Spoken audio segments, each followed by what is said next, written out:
तो target with PS Parihar channel में आपका स्वागत है। सुबह के इस वीडियो में ऐसी सूचनाएं होती हैं जो विभिन्न समाचार पत्रों पर छाई हुई होती हैं और विद्यार्थियों के लिए आवश्यक होती हैं। तो आइए शुरू करते हैं और देख लेते हैं कि आज के समाचार पत्रों में विद्यार्थी जीवन से संबंधित कौन कौन सी सूचनाएं हैं। तो वीडियो को जल्दी से लाइक कर दें, शेयर कर दें और जिन छात्रों ने चैनल को अभी भी सब्सक्राइब न किया हो तो जल्दी से सब्सक्राइब कर लें ताकि आप लोगों को इसी प्रकार की ऑथेंटिक और सॉलिड अपडेट्स सबसे पहले मिलती रहें। और आज के वीडियो में सारी सूचनाएं महत्वपूर्ण है, इसलिए आप लोग वीडियो को लास्ट तक देखिएगा। आगे बढ़ने से पहले एक सूचना है उन विद्यार्थियों के लिए जो विद्यार्थी किसी भी प्रतियोगी परीक्षा की तैयारी कर रहे हैं। वे सभी अभ्यर्थी उत्कर्ष के इस बड़े ऑफर का लाभ ले सकते हैं जिसका नाम है उत्कर्ष आज़ादी महोत्सव। केवल 21 तारीख तक का लिए समय है आप लोगों के पास, कल तक का, जिसमें इनके जितने भी कोर्सेज हैं इनके एप्लीकेशन में, इनके संस्थान में, सभी में इस समय 90% की छूट चल रही है। 13% की एक्स्ट्रा छूट मिलेगी अगर आप लोग एक कोड लगा देंगे PS13, ये दे सकते हैं आप लोग। और 100% रिवार्ड पॉइंट्स भी मिलते हैं जिसका प्रयोग आप लोग आगे कर सकते हैं। उत्कर्ष संस्थान अपने सर्वश्रेष्ठ पढ़ाई के लिए जाना जाता है, सर्वश्रेष्ठ शिक्षकों के लिए जाना जाता है और सर्वश्रेष्ठ टीचिंग स्ट्रेटजी को लेकर के जाना जाता है। और इनके जितने भी कोर्सेज हैं इनके एप्लीकेशन पर चलते हैं और इनके एप्लीकेशन के लिंक मैंने डिस्क्रिप्शन बॉक्स और कमेंट बॉक्स दोनों जगह उपलब्ध करा दी है। आप लोग जाकर के सीधे ज्वाइन कर सकते हैं और कोई भी जो कोर्स है जिसकी आप तैयारी कर सकते हैं उसमें एडमिशन ले सकते हैं। लेकिन याद रखिएगा आप ये कोड जरूर लगाइए PS13, जिससे आप लोगों को और अधिक 13% की एक्स्ट्रा छूट मिल जाए। चलिए अब हम लोग बात करते हैं सबसे पहले पुलिस भर्ती की, पुलिस कांस्टेबल भर्ती की। विद्यार्थियों ने एक पत्र लिखा जिसके बारे में मैंने पहले भी आप लोगों को जानकारी दी है। विद्यार्थियों ने एक अभियान चलाया हुआ है कि जिन विद्यार्थियों को अनफिट किया जा रहा है पुलिस कांस्टेबल भर्ती में, PST में, उन विद्यार्थियों को एक और मौका दिया जाए। ये पत्र है, देख सकते हैं आप लोग, जिन विद्यार्थियों ने लिखा है। उत्तर प्रदेश पुलिस में आरक्षी नागरिक पुलिस एवं समकक्ष पदों पर सीधी भर्ती 2025 DV PST में अनफिट उम्मीदवारों को एक अतिरिक्त अवसर प्रदान किए जाने के संबंध में बहुत सारे विद्यार्थियों को ये आरोप है कि वो इसके पहले भी अपनी नाप जोख करवा चुके हैं, उनकी लंबाई पूरी है लेकिन पता नहीं किस तरीके से नाप जोख हो रही है, विद्यार्थियों को अनफिट करार दिया जा रहा है। और यहाँ पर देख सकते हैं हम सभी अभ्यर्थी उत्तर प्रदेश पुलिस में आरक्षी नागरिक पुलिस एवं समकक्ष पदों पर सीधी भर्ती 2025 की लिखित परीक्षा उत्तीर्ण करके DV PST में भाग लिए हैं। उत्तर प्रदेश पुलिस में आरक्षी नागरिक पुलिस एवं समकक्ष पदों पर सीधी भर्ती 2025 के लिए डॉक्यूमेंट वेरिफिकेशन और फिजिकल स्टैंडर्ड टेस्ट PST की प्रक्रिया 17 अगस्त से प्रारंभ होकर के 31 अगस्त 2026 तक आयोजित की जा रही है। हम सभी अभ्यर्थियों को PST परीक्षा में सही तरीके से परीक्षण किए बिना अनफिट कर दिया गया है, जो हमारे साथ में अन्याय है। हम सब अभ्यर्थियों ने अपनी ऊंचाई कई प्रमाणिक स्थान से नपवाई है तो हम सब पास रहे हैं। अन्य जगह इन्होंने अपनी लंबाई नपवाई है तो इनकी हाइट पूरी है, लेकिन जो पुलिस कांस्टेबल भर्ती के लिए जो नाप हो रही है उसमें इनको कम करार दिया गया है। तो लिखा है, अतः आपसे अनुरोध है कि जिले की CMO की समिति गठित करके केवल एक बार हम सबकी PST करने की कृपा करें। ये विद्यार्थियों के यहाँ पर नाम लिखे हैं, परीक्षा सुधार संघर्ष मंच। तो इन विद्यार्थियों का एक WhatsApp ग्रुप है, आप लोग वहाँ से जुड़ सकते हैं, अपनी बात अच्छी तरीके से रख सकते हैं उच्च अधिकारियों के पास, या जिस तरीके से भी अपना अभियान चलाना चाहते हैं वो चला सकते हैं। इन विद्यार्थियों के WhatsApp की लिंक जो है मैंने टेलीग्राम चैनल में भी अपने डाल दी, आप लोग वहाँ पर जाकर के भी ज्वाइन कर सकते हैं और इस वीडियो के कमेंट बॉक्स में भी उपलब्ध है और डिस्क्रिप्शन में भी उपलब्ध है। चलिए अब हम लोग बात करते हैं शिक्षक भर्तियों की। शिक्षा सेवा चयन आयोग की बहुत सारी सूचनाएं हैं आज। ये आज ही का पेपर है जिसमें लिखा है नियमावली में अंतर से अटका परीक्षा पाठ्यक्रम और विज्ञापन। अब से बहुत सारे विद्यार्थी सकते में और आपस में विद्यार्थियों के बीच में ये चर्चाएं चल रही है कि शिक्षा सेवा चयन आयोग को पता नहीं क्या हो गया, अचानक से ठप हो गया है। जिस गति से आगे बढ़ा था इसकी गति में क्यों रोक लग गई। चाहे वो UP-TET का रिजल्ट हो या प्राथमिक शिक्षक भर्ती का विज्ञापन हो या अन्य शिक्षक भर्तियों का विज्ञापन हो या पुरानी भर्तियां ही क्यों ना हो। लिखा बेसिक शिक्षा परिषद के नगरीय क्षेत्र के शिक्षकों के लगभग 11,508 रिक्त पदों का विवरण अधियाचन मिलने के बावजूद उत्तर प्रदेश शिक्षा सेवा चयन आयोग का परीक्षा पाठ्यक्रम चयन प्रक्रिया में भिन्नता के कारण अटका है। बेसिक शिक्षा की ओर से जो अधियाचन आयोग को ऑनलाइन मिला है उसमें शैक्षिक गुणांक का भी निर्धारण है, जबकि आयोग की नियमावली में चयन का आधार केवल लिखित परीक्षा है। इस विषमता से आयोग ने बेसिक शिक्षा विभाग को अवगत करा दिया है और उस पर स्थिति स्पष्ट होने के बाद उसी आधार पर आयोग परीक्षा पाठ्यक्रम निर्धारित करेगा, फिर विज्ञापन जारी करेगा। बेसिक शिक्षा परिषद ने वर्ष 1981 को नियमावली के आधार पर नगर क्षेत्र के विद्यालयों के शिक्षकों के रिक्त पदों का अधियाचन भेजा है। इसमें चयन प्रक्रिया में परीक्षा के साथ में शैक्षिक गुणांक के आधार पर चयन मेरिट तैयार करने की व्यवस्था है और यह भर्ती परीक्षा अभी उत्तर प्रदेश परीक्षा नियामक प्राधिकारी PNP के माध्यम से होती थी और अब इसे उत्तर प्रदेश शिक्षा सेवा चयन आयोग को कराना है। इसके अलावा एरिड महाविद्यालय, एरिड माध्यमिक विद्यालय, बेसिक शिक्षा परिषद एवं एरिड जूनियर हाई स्कूल शिक्षक भर्ती सहित शिक्षक भर्तियां भी यही आयोग कराएगा। आयोग की नियमावली में शिक्षक चयन प्रक्रिया में किसी भी प्रकार का जो है शैक्षिक गुणांक वगैरह भारांक की चर्चा नहीं की गई है। वही बात यहाँ पर लिखी है कि आयोग की नियमावली में शिक्षक चयन प्रक्रिया में शैक्षिक गुणांक की व्यवस्था नहीं है, चाहे वह बेसिक की भर्ती हो या उच्च स्तर के अन्य शैक्षणिक संस्थानों की भर्तियां हों। इस तरह से शैक्षिक गुणांक को लेकर के आयोग और परिषद में गतिरोध है, जिस पर पिछले दिनों शासन हुई बैठक में निर्देश दिए गए थे कि आपस में बैठ करके तय कर लें और जिस स्तर पर संशोधन में सुगमता हो उसे करते हुए भर्ती का मार्ग प्रशस्त करें।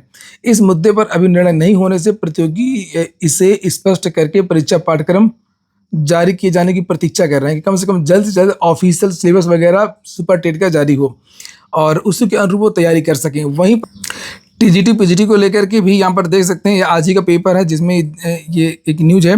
टीजीटी पीजीटी की तैयारी कर रहे प्रतियोगी छात्रों ने शिक्षा सेवा चयन आयोग से तत्काल नई भर्ती का विज्ञापन जारी करने की मांग की है। सुनील का कहना है कि वर्ष 2022 की भर्ती पूरी होने के बाद प्रतियोगियों के सामने शिक्षक बनने के लिए तत्काल कोई नया अवसर नहीं है। गौरव मिश्र, दिनेश यादव, मनोज सिंह और राहुल गुप्ता का कहना है कि अनिश्चितता का दौर अब समाप्त होना चाहिए। वास्तव में अभी भी अनिश्चितता ही बनी हुई है।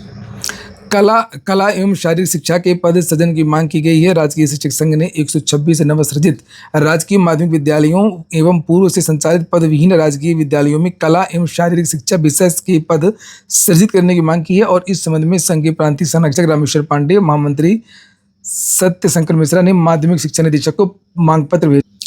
सेवा योजन कार्यालय में रोजगार मेला है 24 तारीख को। उत्तर प्रदेश रोजगार मिशन के तहत क्षेत्रीय सेवा योजन कार्यालय थाना हिल रोड सिविल लाइंस परिसर में 24 अगस्त को सुबह 10 बजे से एक दिवसीय रोजगार मेला आयोजित किया जाएगा। निजी क्षेत्र की विभिन्न कंपनियां 800 से अधिक पदों पर भर्ती का चयन करेंगी। पोर्टल रोजगार संगम .up.gov.in पर जाकर के आप लोग रजिस्ट्रेशन करा सकते हैं। वहीं पर टीजीटी पीजीटी की जो भर्ती आनी है, जिसके बारे में चर्चा है, जिसकी मांग हो रही है, उसमें एक मांग और है कि भर्ती अगर आए तो पुरानी नियमावली के आधार पर आए। इसको लेकर के कल विद्यार्थियों ने एक बैठक की थी, मैंने वीडियो भी बनाया था, उसी को लेकर के जानकारी दी गई है। पुरानी नियमावली के आधार पर टीजीटी पीजीटी भर्ती का विज्ञापन जारी करने की मांग को लेकर के युवा मंच के सदस्यों ने बुधवार को सलोरी दुर्गा पूजा पार्क में बैठक की थी और प्रदेश अध्यक्ष अनिल सिंह ने कहा कि सरकार को हर हाल में छात्रों और अभ्यर्थियों के हित में निर्णय लेना चाहिए। बैठक में LK चौधरी, ब्रजेश सिंह, प्रमोद, विजय, राजेश, आलोक, अमरीश, महेंद्र आदि उपस्थित रहे। विद्यार्थियों ने कल नारेबाजी भी की थी और विद्यार्थियों ने कल ये भी कहा था कि हम 21 तारीख तक देखेंगे। इस 21 तारीख को लखनऊ में शिक्षा विभाग की एक बड़ी बैठक होनी है और उसके बाद में अगर विद्यार्थियों की मांगे नहीं मानी जाती हैं, पुरानी नियमावली को लेकर अगर विज्ञापन जारी नहीं होता है, कोई नोटिस जारी नहीं होती है, तो विद्यार्थी अपने आंदोलन को और आगे बढ़ाएंगे। अगली सूचना है इंटरमीडिएट की जो परीक्षा होती है यूपी बोर्ड की, उसमें बहुत बड़ा बदलाव कर दिया गया है। आपको पता होगा कि जिनमें प्रैक्टिकल होता है, जिन सब्जेक्ट्स में, उसमें 70 नंबर का आपका लिखित परीक्षा होती है, 30 नंबर का प्रैक्टिकल होता है, फिजिक्स, केमिस्ट्री, बायो आदि में, और बाकी में 100 नंबर का पेपर होता है 5 सब्जेक्ट में। लेकिन अब इसमें बदलाव कर दिया गया है, चाहे हिंदी हो, चाहे वो फिजिक्स हो, चाहे केमिस्ट्री हो, सब में 80 नंबर की लिखित परीक्षा होगी। 20 नंबर का हिंदी वगैरह जो सामान्य विषय हैं उसमें आपका इंटरनल नंबर रहेगा और जो जिसमें प्रैक्टिकल होता है वो 30 की जगह 20 नंबर का प्रैक्टिकल होगा। उसी को लेकर के जानकारी दी गई है और ये अभी इसी बार से लागू हो जाएगा। यूपी बोर्ड की इंटरमीडिएट की लिखित परीक्षा अब 80 नंबर की होगी।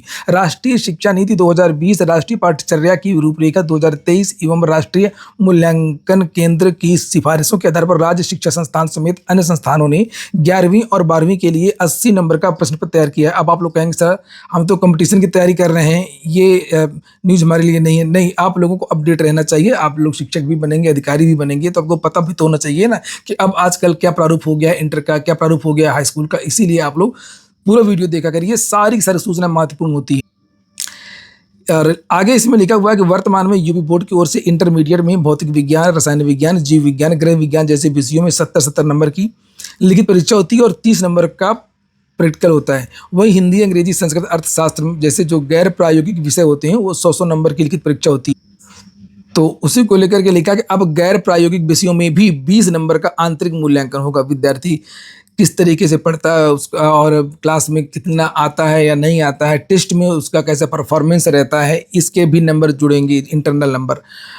और नीचे लिखा अगले शैक्षणिक सत्र से यह बदलाव कक्षा 11 से लागू करने की तैयारी है। जो जगह जगह आंदोलन और धरना प्रदर्शन हो रहे हैं, विद्यालयों के छोटे छोटे बच्चे आप लोग देख रहे होंगे निकल करके आ रहे हैं। कोई कह रहा है कि हमारे यहाँ शिक्षक नहीं है, कोई कह रहा है कि हमारे यहाँ विद्यालय जाने की सड़क नहीं है, और इसी से योगी सरकार घबराई हुई है। और आप लोग देख सकते हैं अब सुध लिया सीएम ने और आदेश दिए हैं तत्काल चीज़ों को देखा जाए। ये लिखा है कि शिक्षण संस्थानों में अव्यवस्था पर सीएम सख्त, बनाए विभागवार नोडल अफसर। प्रदेश के अलग अलग जिलों में आए दिन शिक्षण संस्थानों की अव्यवस्थाओं को लेकर के छात्र छात्राओं के प्रदर्शन पर सीएम योगी आदित्यनाथ ने अधिकारियों के प्रति कड़ा रुख अपनाया है। सीएम ने जहां भी कमियां सामने आ रही हैं वहां के संबंधित अधिकारियों की जवाबदेही तय करने के निर्देश दिए गए। अगर ये जवाबदेही पहले ये तय करते तो आज ये दुर्दशा नहीं होती विद्यालयों की।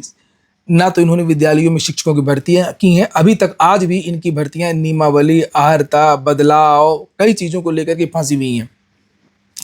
और मेन बात यही है कि जिन अधिकारियों ने गड़बड़ियां की हैं उनको योगी सरकार ने कोई कार्रवाई नहीं की, उनकी कोई जवाबदेही तय नहीं की है। और यही कारण रहा कि पिछले 10 सालों में लगातार गड़बड़ियां ही होती रही हैं भर्तियों में।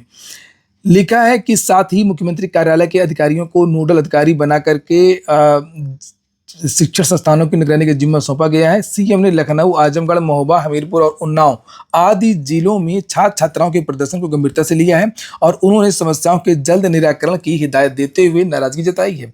ये छात्र शिक्षकों की कमी व अन्य अव्यवस्थाओं से नाराज होकर के प्रदर्शन किया था। उच्च पदस्थ सूत्रों ने बताया कि इन घटनाओं की पुनरावृत्ति रोकने के लिए बेसिक माध्यमिक शिक्षा और उच्च शिक्षा, तकनीकी, व्यावसायिक शिक्षा, समाज कल्याण, श्रम विभाग के शिक्षण संस्थानों की निगरानी की जिम्मेदारी अलग अलग अधिकारियों को सौंपी गई है। और उसमें कहा गया कि जहां जहां खामियां सामने हैं उनको तत्काल निस्तारण, कहां से आप तुरंत अब शिक्षकों की भर्ती कर देंगे, कहां से इंफ्रास्ट्रक्चर बनवा देंगे। और यहाँ पर लिखा भी है, सर्वोदय विद्यालयों में शिक्षकों की समय से तैनाती न होने पर सवाल। सर्वोदय विद्यालय में जो लखनऊ में धरना प्रदर्शन हुआ था दुबग्गा चौराहे के पास, वहाँ की बात है। लिखा है विद्यालय सर्वोदय विद्यालयों के सामने आया कि नया सत्र 1 अप्रैल से शुरू हुआ था। 1 अप्रैल से ऐसे में सवाल ये उठता है शिक्षकों की तैनाती की औपचारिकता क्यों पूरी नहीं की गई, क्यों वहाँ पर शिक्षक नहीं भेजे गए फिजिक्स की, केमिस्ट्री की, बायो की। इसके लिए जून में विज्ञापन क्यों जारी हुआ, अप्रैल में बच्चों का सत्र शुरू हो गया और जून में शिक्षकों की भर्ती का विज्ञापन निकाला है। सूत्र बताते हैं कि जिन अधिकारियों ने लापरवाही बरती है उन्हें भी चिन्हित करने के लिए कहा गया। कुछ नहीं होगा, केवल ट्रांसफर, तबादला और प्रमोशन होता है इन अधिकारियों का। और वहीं पर जो सोशल मीडिया, मेन मीडिया, तो देखिए मेन मीडिया कभी नहीं दिखाती है। चाहे जंतर मंतर का आंदोलन देख लीजिए, वो सोशल मीडिया की वजह से ही गया। जो आजकल ये जो आंदोलन हो रहे हैं वो भी सोशल मीडिया की बदौलत हो रहे हैं। अब सोशल मीडिया को दबाने की कोशिश की जा रही है। लेकिन सोशल मीडिया की शिकायतों की जांच करके जवाब दे डीएम गोयल। बेसिक व माध्यमिक शिक्षा के विद्यालयों की सूचनाएं सोशल मीडिया पर पोस्ट करने वाले सोशल मीडिया हैंडल्स, यूट्यूबर्स पर पैनी नजर रखी जाएगी। मुख्य सचिव एसपी गोयल ने सभी मंडलायुक्त व डीएम को निर्देश दिए हैं कि डीएम के सोशल मीडिया अकाउंट से मामले की जांच कर तथ्यात्मक जवाब दिया जाए। वहीं पर अन्य समाचार पत्रों के माध्यम से जानकारी दी गई है कि यूपी के सरकारी स्कूलों में यूट्यूबर्स की एंट्री पर बैन। ये देख सकते हैं आप लोग, ये देखिए। तो कुल मिलाकर के घबराई हुई है सरकार। वहीं पर एक और सूचना है डीएलएड की, पीएनपी की। ये देख सकते हैं, ये कल की तस्वीरें हैं। और कल प्रतियोगी छात्रों ने पीएनपी में एक जोरदार प्रदर्शन किया और ये प्रदर्शन था डीएलएड बैक पेपर के लिए। ये देख सकते हैं, ये आज ही का पेपर है। बहुत सारे इस पेपर में ये सूचना दी गई और इन विद्यार्थियों को मौका दे दिया गया है एक बार और परीक्षा देने का। लिखा अनुत्तीर्ण डीएलएड प्रशिक्षुओं की होगी स्पेशल बैक परीक्षा। धरने के बाद सूचना जारी हो गई है। Diploma in elementary education DElEd प्रशिक्षण के दूसरे और चौथे सेमेस्टर में अनुत्तीर्ण हुए करीब 81,000 अभ्यर्थियों ने संभावित बेसिक शिक्षक भर्ती से वंचित होने की स्थिति देख करके स्पेशल बैक परीक्षा कराने की मांग की है। इसके लिए प्रशिक्षुओं ने बुधवार को उत्तर प्रदेश परीक्षा नियामक प्राधिकारी कार्यालय के बाहर धरना दिया और मौखिक आश्वासन मिलने के बावजूद वह धरने से नहीं हटे। वह धरने से तब हटे जब शाम को नोटिस जारी हो गई।